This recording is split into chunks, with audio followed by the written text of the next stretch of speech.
¿Cuál es la causa de los síndromes mielodisplásticos o SMD? Lo primero que tenemos que entender es que esto es un tipo de leucemia, o sea, un tipo de cáncer. Y es una enfermedad que se manifiesta inicialmente por una falta de producción de elementos que forman la sangre, como las células rojas, las células blancas, las plaquetas. Algunas personas, investigadores, se refieren a este fenómeno como fallo de médula ósea. Eventualmente, un subgrupo de estos pacientes transforman en otra enfermedad que se llama leucemia mieloide aguda, que es una enfermedad que tiene bastantes similaridades con los estadios más avanzados del síndrome mielodisplástico. Es una enfermedad compleja en donde hay grupos de pacientes con muy buen pronóstico que realmente no necesitan ningún tratamiento por largo plazo y un grupo de pacientes con enfermedad muy avanzada que básicamente no se puede distinguir del curso natural de un paciente con leucemia mieloide aguda y grupos en medio. Entonces es una enfermedad heterogénea, tanto clínicamente como a nivel molecular, y que probablemente una mayoría significativa de los pacientes requiere alguna forma de tratamiento. En este momento realmente no sabemos en detalle cuál es el origen de la enfermedad en cuanto a la causa de la enfermedad. Sabemos claramente que es una enfermedad que está asociada con envejecimiento, o sea, pacientes que son mayores tienen una mayor tendencia a desarrollar esta enfermedad. También hay pacientes pediátricos que pueden desarrollar este tipo de enfermedad. Son pacientes que tienen síndromes hereditarios de fallo medular, como anemia de Fanconi. Y luego hay un grupo de pacientes que cada vez es más grande, que son pacientes que han recibido tratamiento con quimio o radioterapia para otros tumores sólidos que desarrollan lo que nosotros llamamos enfermedad secundaria o relacionada al tratamiento. Son pacientes con mielodisplasia, en donde la mielodisplasia está causada por haber sido tratados con quimio o radiación para otro tumor o otra enfermedad. Entonces, las tres causas más importantes serían envejecimiento, tratamiento con otros tipos de quimioterapia o radioterapia para el cáncer, y luego este grupo raro de niños que tienen otras enfermedades de la médula ósea que pueden eventualmente desarrollar síndrome mielodisplásico. También hay datos, por ejemplo, que algunos factores ambientales pueden estar involucrados en una mayor incidencia de esta enfermedad, y también hay datos, por ejemplo, que el fumar está asociado con un mayor riesgo al desarrollo de este tipo de proceso. Luego, para terminar, la pregunta es cómo es de frecuente esta enfermedad.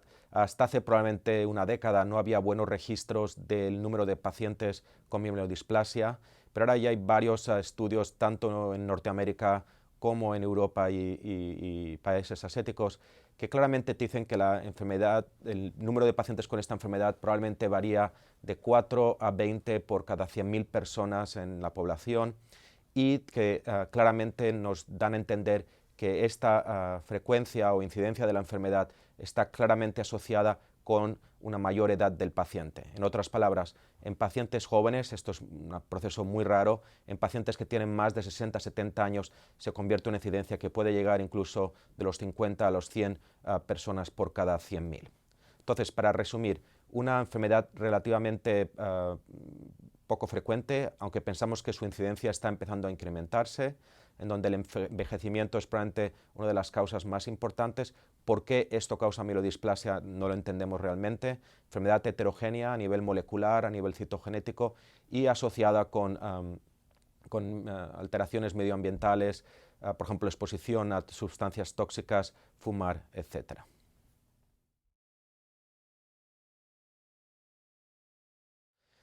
Lo que puedo decir es que en los últimos años cada vez más vemos pacientes en donde el síndrome ha sido detectado por el médico de cabecera o el médico de familia, generalmente porque en un examen rutinario, pues un examen anual o antes de algún procedimiento quirúrgico, etc., en el análisis de sangre se ha visto que hay un poco de anemia o de plaquetas bajas o de células blancas bajas. Y son pacientes que probablemente hace una década los médicos de medicina interna o de cabecera, pues a lo mejor observaban un poco, porque había un poco un concepto de que era normal tener ese tipo de alteraciones en pacientes mayores, pero por lo menos en Norteamérica ahora mismo la mayoría de estos pacientes son referidos a un hematólogo para evaluación. El proceso diagnóstico de esta enfermedad es bastante estandarizado y claro. Obviamente, primero hay que repasar cómo la sangre periférica está afectada por la enfermedad bajo el microscopio. Se hacen análisis también para excluir, por ejemplo, falta de hierro, falta de vitaminas como B12 o folato. Y una vez que se ha excluido este tipo de alteración, que realmente en países del primer mundo es poco frecuente, el siguiente paso es realizar un procedimiento que se llama un aspirado de médula ósea y biopsia. Esto consiste en poner una aguja, depende del país. Por ejemplo, en Estados Unidos generalmente se hace en la cresta ilíaca, en Europa estos aspirados a veces se hacen en el esternón, pero consiste en obtener un poco de sangre dentro del interior de la cavidad de la médula ósea, que es realmente en donde se produce la sangre, el órgano que produce la sangre, y el morfólogo, el hematopatólogo, entonces va a evaluar la forma de las células que están en este órgano, que son básicamente, digamos, como las células progenitoras que van a dar lugar a la sangre periférica. De hecho, displasia significa forma alterada. Entonces, hay criterios morfológicos para ver si realmente la arquitectura de la médula ósea está alterada. Entonces, el procedimiento del aspirado, que consiste en sacar un poco de sangre de esta cavidad dentro de la cresta ilíaca o del esternón, más frecuentemente en Europa, te permite realmente ver la forma de estas células dentro de la médula ósea. Otro procedimiento que también se utiliza para complementar los resultados del aspirado es hacer una biopsia. La biopsia consiste en sacar o cortar un cilindro realmente como de 1 centímetro de longitud y 2 o 3 milímetros de diámetro de la cresta ilíaca. Esto no se puede hacer del esternón, pero es muy importante porque nos permite realmente ver la arquitectura de la médula ósea y ver la celularidad de la médula ósea. Lo que significa es que, por ejemplo, en pacientes digamos de 60-80 años, la celularidad de la médula ósea suele estar baja normalmente y en pacientes de mielodisplasia generalmente está elevada y te permite ver detalles que a veces no pueden ser obtenidos con el aspirado. Este procedimiento también te permite hacer dos cosas que hoy por hoy son fundamentales para el diagnóstico y el pronóstico de la enfermedad. Uno, te permite sacar un poquito más de sangre de la médula ósea para hacer un estudio que se llama estudio citogenético, que te permite ver los cromosomas o analizar los cromosomas de la médula ósea. Y esta información citogenética o cromosómica es lo que realmente utilizamos para pronosticar la enfermedad. Hay alteraciones citogenéticas de buen pronóstico y hay alteraciones citogenéticas de mal pronóstico. Y esto es muy importante en cuanto a las decisiones siguientes para tratar la enfermedad, quién es o no un candidato para trasplante médula ósea. Y luego, más recientemente, este tipo de test también nos permite utilizar en casos, si es necesario, para hacer análisis de citometría de flujo, en casos en donde a lo mejor la morfología no es clara, y más recientemente para hacer estudios moleculares genéticos, intentando ver si hay alteraciones genéticas específicas que estén alteradas en estos pacientes o en esta enfermedad. Entonces, para resumir, es un análisis no muy complejo, bastante estandarizado, que existe en la mayoría de los países en donde yo he visitado, que consiste en análisis de la sangre periférica, excluir otras causas que puedan causar anemia o plaquetas bajas, esto es básicamente el trabajo del hematólogo, y luego confirmar el diagnóstico con un aspirado de médula ósea y una biopsia de médula ósea, que también nos permite hacer estudios citogenéticos, de citometría de flujo y estudios moleculares.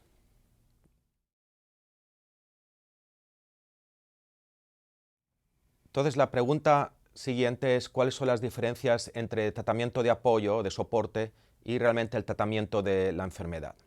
Esta pregunta es un poco compleja porque el tratamiento de esta enfermedad puede variar desde, por ejemplo, observación, o sea, no tratamiento, hasta dar quimioterapia de alta intensidad y trasplante de médula ósea. Hay otras drogas que también están aceptadas o aprobadas y que son usadas comúnmente en esta enfermedad, por ejemplo, drogas como lenalidomida o Revlimid y drogas como azacitidina o decitabina, que son probablemente las drogas más comúnmente usadas en pacientes de síndrome mielodisplásticos. Entonces, en cuanto al tratamiento de apoyo, probablemente consiste en tres opciones. Una opción es en transfundir sangre, tanto células rojas como plaquetas. En mi opinión, si un paciente ya necesita transfusión, realmente necesita también tratamiento activo de la enfermedad, pero obvio es la necesidad de transfundir en algunos pacientes, y esto está estandarizado también en la mayoría de los centros, con diferentes parámetros de transfusión en cuanto a anemia y la trombocitopenia. En algunos centros, como el mío, por ejemplo, también utilizamos antibióticos profilácticos en pacientes que pensamos que están a riesgo de tener una complicación infecciosa, que también es una de las causas de problemas con esta enfermedad más frecuente. Y con eso cubrimos básicamente las necesidades transfusionales y infectivas del paciente. Y luego, un poco más controversial, es la necesidad de quelar o remover hierro en estos pacientes que tienen acumulación de hierro. Eso es una cosa que está todavía en debate, y hay estudios que están mirando cuál es el valor de ese tipo de intervención en los pacientes. Una vez que decidimos tomar la opción de tratamiento, obviamente lo que se hace es pensar cuál es el estadio del paciente, si está en lo que llamamos un estadio de bajo riesgo o de alto riesgo, y obviamente los efectos secundarios y las complicaciones que uno puede ver van a depender muchísimo del tipo de tratamiento.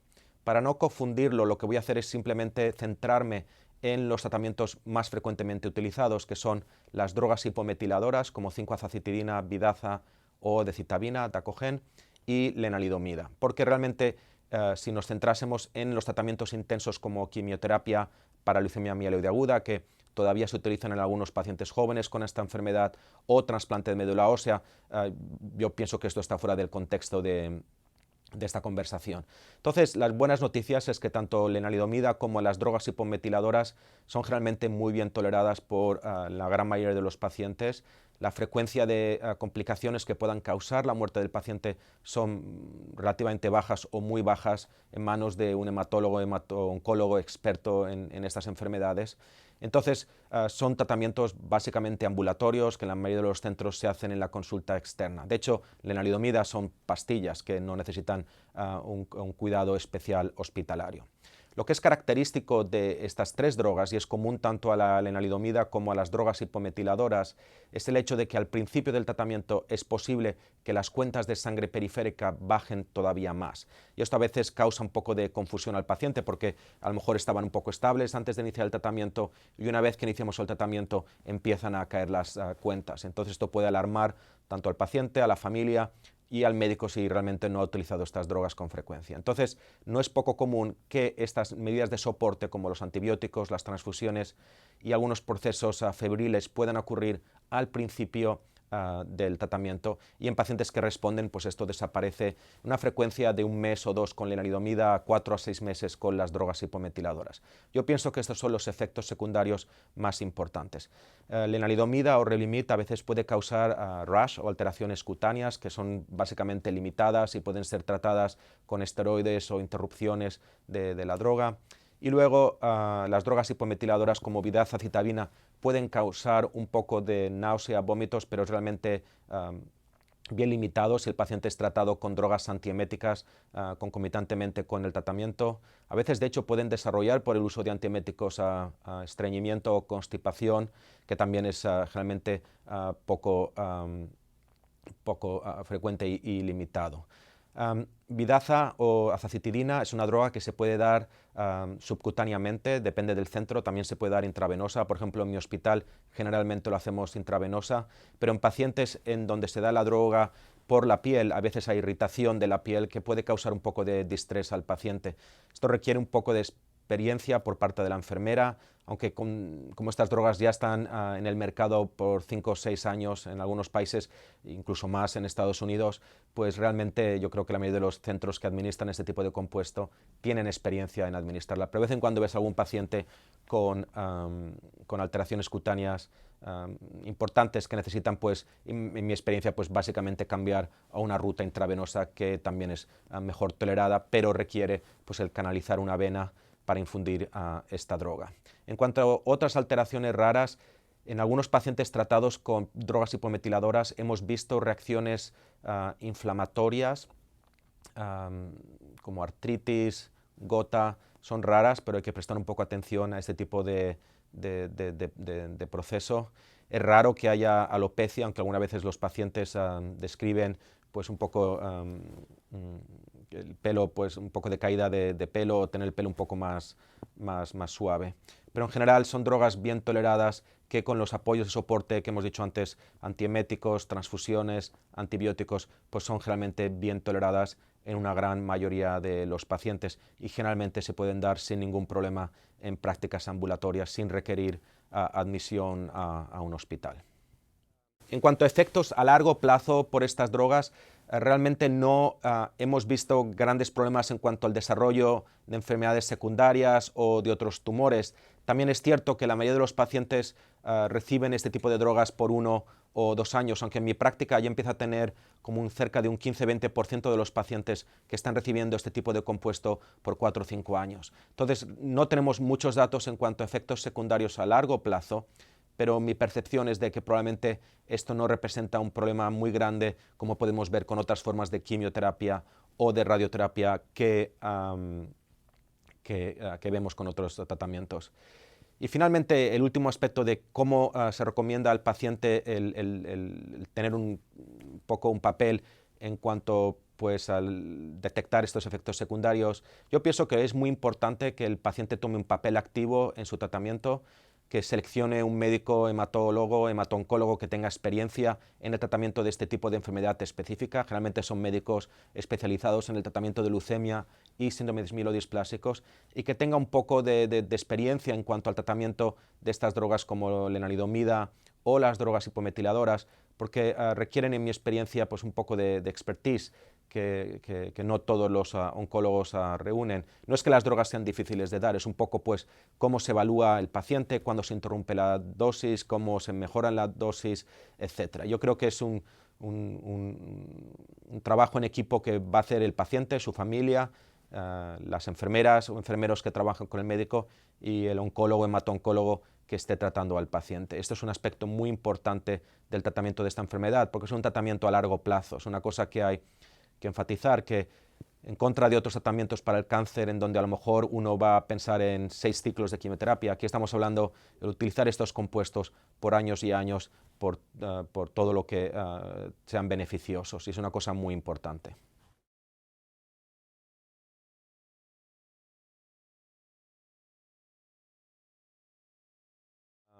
¿Cómo y cuándo decidimos iniciar el tratamiento de esta enfermedad? Esa es una pregunta muy importante. Como he dicho al principio, hay un grupo de pacientes que probablemente no necesitan tratamiento una vez que son diagnosticados por largo plazo y que pueden ser observados incluso por años, y hay pacientes que necesitan tratamiento inmediatamente como si fuese un paciente con leucemia aguda. Entonces hay mucha heterogeneidad. Entonces, básicamente, lo que hace el hematólogo, hemato-oncólogo, es primero decide cuál es el estadio de la enfermedad. Hay varias clasificaciones para hacer esto.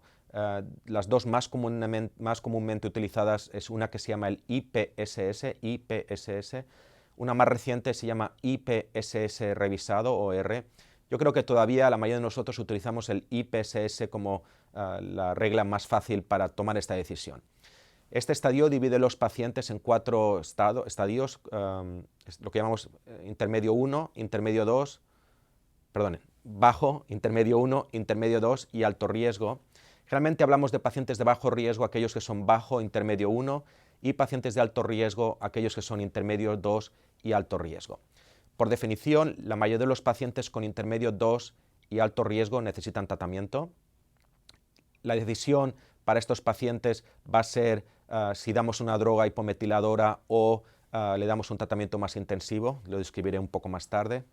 En pacientes de bajo riesgo, los que tienen bajo intermedio 1, es un poco más complejo, y aquí, por ejemplo, es en donde se toman o se analizan otras características. Por ejemplo, si el paciente está o no necesitado de transfusiones. Si un paciente de bajo riesgo necesita transfusiones, en nuestra experiencia es un candidato de entrada a algún tipo de tratamiento para la enfermedad que describiré en un segundo. Y luego, más recientemente, estamos empezando a incorporar el análisis citogenético en nuestra aproximación a la decisión del tratamiento de esta enfermedad, porque puede ser que haya un paciente que tenga características de bajo riesgo, por ejemplo, no transfusión o un porcentaje de blastos en la médula ósea bajo, lo describiré un momentito todo esto, pero que tiene a lo mejor una alteración citogenética de intermedio riesgo o de mal riesgo que en nuestra experiencia está asociado con mal pronóstico y que nosotros tratamos de manera más temprana. Entonces, para clarificar esto, lo que hacemos es miramos tres parámetros, que son la citogenética, el porcentaje de blastos en médula ósea, esta es una de las informaciones que obtenemos al hacer el aspirado de médula ósea, y si el paciente está recibiendo transfusiones o no. Entonces, con estas tres características decidimos si el paciente tiene bajo riesgo, alto riesgo y si está en necesidad de tratamiento. Entonces, vamos a romperlo en grupos. El primer grupo es paciente de bajo riesgo que tiene características de bajo riesgo que realmente no necesita tratamiento con drogas. Entonces, este sería un paciente que podría ser observado dependiendo del nivel de citopenia, o sea, cómo es el nivel de anemia o trombocitopenia, pues las visitas de seguimiento son más o menos cercanas. Hay pacientes que los vemos cada mes, cada 3 meses, 6 meses, depende un poco del nivel de citopenia. Obviamente, en esos pacientes, probablemente regularmente, una vez al año, se debe repetir una médula ósea y, por supuesto, si el paciente empieza a requerir transfusiones de sangre, va a requerir una reevaluación y consideración de tratamiento. El siguiente grupo de pacientes son pacientes de bajo riesgo que son dependientes de transfusión o que tienen alguna característica que, en nuestra opinión, sugieren la necesidad de tratamiento. Entonces, aquí es en donde es importante pues, el detallar un poco más la enfermedad. Por ejemplo, hay un grupo de pacientes que tienen una alteración en un cromosoma, que es el cromosoma 5, con anemia, que son candidatos para una droga que se llama lenalidomida o Revlimid, a la que nos hemos referido anteriormente. Fuera de este contexto, la mayoría de los pacientes que no tienen esta alteración y que son dependientes de transfusión con enfermedad de bajo riesgo son candidatos a una droga hipometiladora, por ejemplo, azacitidina o decitabina en Norteamérica y probablemente azacitidina en Europa, aunque estas drogas realmente no están aprobadas en Europa para pacientes de bajo riesgo, pero son muy comúnmente usadas en Norteamérica.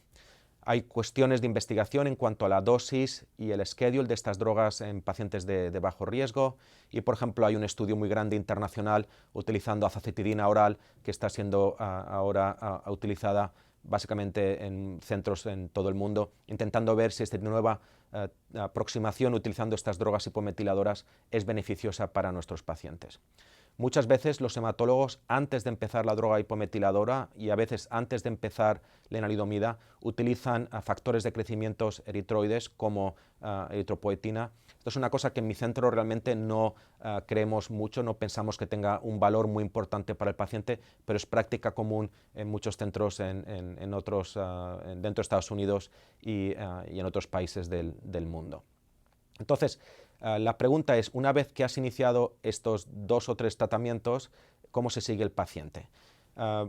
Esto depende obviamente del tipo de droga. Por ejemplo, lenalidomida es una droga que funciona muy rápidamente, se ven respuestas probablemente en el primer par de meses y en mi experiencia, si no ves una respuesta en ese intervalo de tiempo, probablemente la droga no va a funcionar, pero tiene una tasa de respuesta muy alta en pacientes que son seleccionados, como los que he dicho antes, con la alteración del cromosoma 5 y anemia, sobre todo si tienen unas plaquetas por encima de 50 o 100.000. Son pacientes en donde las drogas les va muy bien y hay datos que se han publicado recientemente que sugieren, de hecho, que este tipo de tratamiento probablemente está asociado con una mejoría de la supervivencia, no solamente con respuesta. Yo pienso que esto es importante.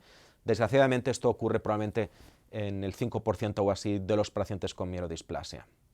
En cuanto a las drogas hipometiladoras en pacientes de bajo riesgo, la experiencia nuestra tanto con Vidaza o con decitabina ha sido positiva, probablemente utilizando la droga a unas dosis más bajas de lo que es recomendado y son pacientes que vemos una respuesta en los primeros 4 o 6 meses. Como he dicho antes, hay pacientes en donde al principio la enfermedad parece que empeora un poquito en cuanto a las cuentas en sangre periférica, pero eventualmente mejoran y son pacientes que pueden ser tratados a largo plazo con este tipo de compuesto.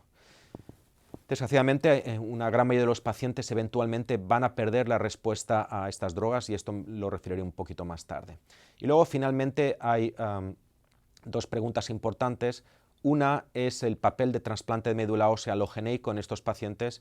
La recomendación de la mayoría de los grupos, sobre todo por datos presentados hace poco por el IBMTR, es que el trasplante de médula ósea tiene que ser reservado en pacientes de bajo riesgo, independientemente de la edad, en pacientes que han fallado otros tratamientos. No es una cosa que nosotros recomendemos de entrada, aunque en pacientes jóvenes a veces pues, evaluamos estos pacientes por si acaso el tratamiento no va a funcionar, pero no lo recomendamos de entrada.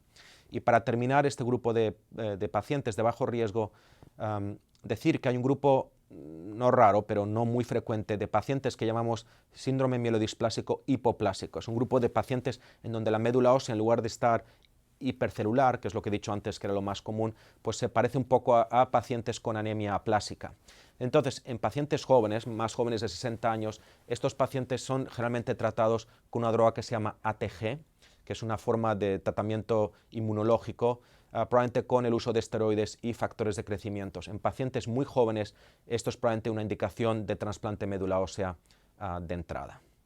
Entonces, para resumir esta parte, pacientes de bajo riesgo, realmente de bajo riesgo sin necesidad de transfusión son observados, pacientes de bajo riesgo que necesitan transfusión y si tienen una alteración del cromosoma 5 con anemia son candidatos a lenalidomida. El resto de los pacientes son probablemente candidatos a una droga hipometiladora y en pacientes en donde vemos beneficio con la droga hipometiladora, el tratamiento se va a hacer por largo plazo. El trasplante de médula ósea se reserva a pacientes que han fallado otras drogas y no se utiliza de entrada en pacientes de bajo riesgo, y pensar que hay este grupo de pacientes con mielodisplasia hipocelular que son candidatos a tratamiento con ATG o otras alteraciones o otras modificaciones inmunológicas. El siguiente paso es el tratamiento de los pacientes de alto riesgo. Entonces, aquí la ecuación es un poco diferente. Lo que los médicos van a mirar es, número uno, la edad del paciente y si el paciente es candidato a quimioterapia. Generalmente la quimioterapia se utiliza utilizando las bases del tratamiento que utilizamos para la leucemia mieloide aguda, aunque probablemente la gran mayoría de los pacientes son tratados con drogas hipometiladoras como 5-azacitidina, vidaza, decitabina. Es importante enfatizar que resultados de un estudio internacional liderado por el Dr. Fenot en Francia hace unos años indica claramente una mejora de la supervivencia con 5-azacitidina en pacientes de alto riesgo. Entonces, en pacientes probablemente mayores de 60 años, en nuestro grupo es raro que utilicemos quimioterapia intensa como leucemia mieloide aguda y por tanto la mayoría de los pacientes son tratados con 5-azacitidina o decitabina. El tratamiento es estandarizado a nivel mundial. Yo creo que estas drogas están aprobadas básicamente en todos los países del mundo. Como he dicho antes, se tarda a veces 4 o 6 meses en ver una respuesta y lo que es muy importante es que si el paciente consigue una respuesta en ese periodo de tiempo, no se puede parar el tratamiento porque la experiencia indica que parar el tratamiento de manera temprana está asociada con una recaída y, como discutiré un poco más tarde, esta recaída está asociada con muy mal pronóstico. La pregunta aquí es, ¿quién es el paciente candidato para trasplante? Yo pienso que esto está muy relacionado con la edad del paciente, el tipo de donante, y yo pienso, por ejemplo, también que en las características de respuesta, porque mi experiencia trasplantando pacientes de alto riesgo que no han tenido una respuesta al tratamiento o que tienen alto riesgo y no reciben tratamiento anterior, cuando van al trasplante médula ósea tienen muy mal pronóstico con un nivel de recaída muy alta. Entonces, en nuestra práctica aquí en Houston, en el MD Anderson, lo que hacemos es intentar tratar estos pacientes con el objetivo de conseguir una remisión completa y si es citogenética mejor, y entonces considerar el trasplante de médula ósea. El tipo de tratamiento dependerá en la edad y las características del paciente y el tipo de trasplante pues también en la edad del paciente y en el tipo de donante. Últimamente en Estados Unidos se está empezando a subir un poco la barra en cuanto a la edad en la cual un paciente es candidato para el trasplante. Hasta hace probablemente 5 o 10 años los pacientes mayores de 50-55 años eran generalmente excluidos de trasplante. Ahora ya empieza a haber grupos de pacientes que se acercan a los 70 años que son o que han sido tratados con este tipo de tratamiento. Yo personalmente pienso que esto es controversial y haría esto en casos excepcionales en donde realmente hay una muy buena respuesta, el paciente tiene unas condiciones físicas muy buenas y el donante básicamente es un match molecular perfecto. Finalmente, quiero enfatizar que en contra de otros tumores, el tratamiento de estas enfermedades, tanto en bajo riesgo como en alto riesgo, es un tratamiento crónico, particularmente con las drogas hipometiladoras y con la lenalidomida. Entonces el paciente, la familia, el médico tiene que darse cuenta que va a estar haciendo esto por un tiempo básicamente indeterminado, y lo que le digo a mis pacientes es que va a tomar el tratamiento por el tiempo necesario hasta que vemos que el paciente realmente no se está beneficiando del tratamiento o si raramente desarrolla algún tipo de complicación con el tratamiento.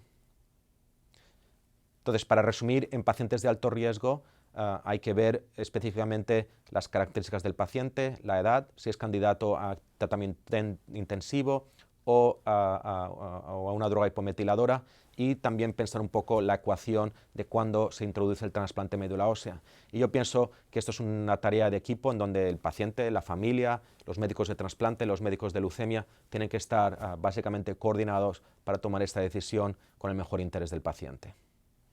Otro de los temas importantes es la decisión de cuándo una de estas drogas realmente no está funcionando. Esto es particularmente importante con las drogas hipometiladoras, porque con lenalidomida o Revlimid, básicamente, como he dicho antes, en 2-4 meses, si uno no ve respuesta, es obvio que la droga no va a funcionar. Pero con las drogas hipometiladoras es un poco más complejo, porque la tasa de remisión completa con estas drogas probablemente es por debajo del 20%, y lo que vemos es que hay un grupo importante de pacientes en donde la enfermedad se estabiliza, donde pues mejora el porcentaje de blastos en la médula ósea o mejora el nivel de transfusión, pero no totalmente. Y lo que vemos es que como realmente no tenemos buenas drogas de segunda línea, más y más lo que hacemos es prolongar por tiempo máximo este tipo de compuesto hipometilador como vidaza o citabina. Entonces esto es un poco donde no hay guidelines o no hay reglas estrictas en cuanto a lo que debe hacer el médico, pero yo pienso en donde la experiencia del doctor y cómo está evolucionando el paciente es crítico para tomar la mejor decisión para el paciente. Pero eso es un tema muy importante que tiene que ser discutido por el paciente, la enfermera, la familia y el médico.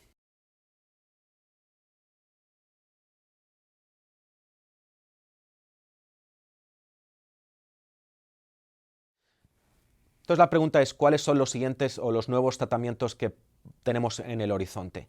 Y es muy importante también pensar en esta pregunta algo que no cubrí en la pregunta anterior, que es cuáles son las drogas que podemos utilizar en pacientes en donde los tratamientos de primera línea no funcionan. Entonces, estos dos aspectos se pueden poner en la misma pregunta.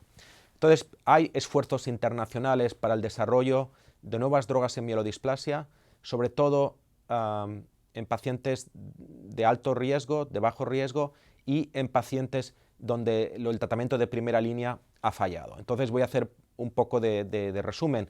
Quiero alertar a los pacientes, a las familias, a los médicos que muchas de estas drogas a lo mejor solamente existen en algunos centros y que probablemente, desgraciadamente, una gran mayoría de estos compuestos no van a ser nunca desarrolladas de manera plena y a lo mejor no van a tener la opción de tomarlo. Pero por lo menos tener una idea de tratamientos que se están empezando a investigar para estos pacientes. Por ejemplo, en pacientes de bajo riesgo hay un esfuerzo importante para desarrollar nuevas drogas de primera línea. Por ejemplo, hay nuevos factores de crecimiento, tanto eritroides, hay una droga que se llama Sotarsetep, que está siendo investigada en pacientes con anemia y bajo riesgo. Esperamos que estos resultados sean presentados en ASH este año. Hay también drogas que están aprobadas para otras enfermedades que tienen la capacidad de estimular las plaquetas, drogas como Romiplastin, el Trombopac. Hay estudios, sobre todo últimamente con el Trombopac, que están mirando el efecto de esta droga en estos pacientes. Esto es una cosa que yo alertaría a los médicos y a las familias de que no se deben utilizar fuera de ensayos clínicos, porque realmente no sabemos cuáles son los efectos secundarios y qué consecuencias puede tener utilizar estas drogas fuera de un ensayo clínico. Y lo que me he referido antes es el desarrollo de drogas hipometiladoras a bajas concentraciones, por ejemplo, azacitidina oral, que está siendo estudiada o utilizada en un estudio grande de fase 3 internacional que puede ser muy importante para nuestra aproximación a nuestros pacientes. Entonces, para resumir, nuevos factores de crecimiento, nuevas maneras o drogas hipometiladoras, y luego hay otras drogas que están empezando a ser estudiadas en estos pacientes como un compuesto que se llama ON1910 o Rigorsetip, que que en estudios iniciales también ha dado buenos resultados en pacientes de bajo riesgo. Entonces yo creo que estos son probablemente los estudios más importantes que se están llevando a cabo ahora en pacientes de bajo riesgo. Hay un grupo nuevo de pacientes que son pacientes de bajo riesgo que han fallado estas drogas hipometiladoras. Esto es una cosa que está ocurriendo más en Estados Unidos y hay también, por ejemplo, un énfasis en utilizar drogas que a lo mejor tienen la capacidad de darnos respuestas secundarias en este grupo de pacientes. Por ejemplo, se ha estudiado una droga que se llama Arrays 614. Esto es un inhibidor de una molécula que se llama P38 MAP kinase, que parece que tiene actividad diferencial en este grupo de pacientes. Y también hay datos que pacientes que son tratados con drogas hipometiladoras tienen capacidad de activar una cadena de moléculas que se llaman immune checkpoints como PD1, PDL1, etc. Y lo que van a ver dentro de poco son resultados de estudios utilizando estas drogas que están siendo utilizadas con éxito en pacientes con tumores sólidos, también en pacientes con síndromes mielodisplásicos. En cuanto a pacientes de alto riesgo, también lo dividimos en pacientes que no han tenido tratamiento anterior y pacientes que ya han fallado drogas como vidaza y decitabina. Entonces, para pacientes de entrada nuevos, hay una serie de opciones, yo creo que son muy interesantes. Una sigue siendo todavía la combinación de drogas como acetitidina con inhibidores de los diacetilasas, de los histone deacetylase inhibitors, inhibidores de la diacetilasa de histonas. Probablemente la droga que yo pienso tiene más interés ahora mismo es un compuesto que se llama prazinostat, que en estudios iniciales aquí en MD Anderson nos ha dado resultados muy interesantes. Hay otro compuesto que se llama panabinostat, que también se está siendo estudiado de manera muy activa. Y luego hay también estudios con otro compuesto llamado borinostat. Estas tres drogas han sido combinadas con 5-acetidina, que probablemente nos podrían dar niveles de respuesta más altos. Lo que no sabemos es si esto va a traducirse en mejor supervivencia. Y luego, otra combinación muy atractiva es la combinación de azacitidina con un compuesto que se llama lenalidomida, y hay varios estudios que están mirando este tipo de combinación. Y luego, finalmente, el desarrollo de nuevas drogas hipometiladoras, en particular una droga que se llama SGI-110, que es un superderivado de decitabina de segunda generación que en estudios iniciales también nos está dando buenos resultados. Estos estudios son multicentros y probablemente se pueden conseguir en casi todas las regiones de Norteamérica y probablemente en algunos centros en Europa. La pregunta más complicada es cuáles son las opciones para pacientes en donde la droga hipometiladora ha dejado de funcionar.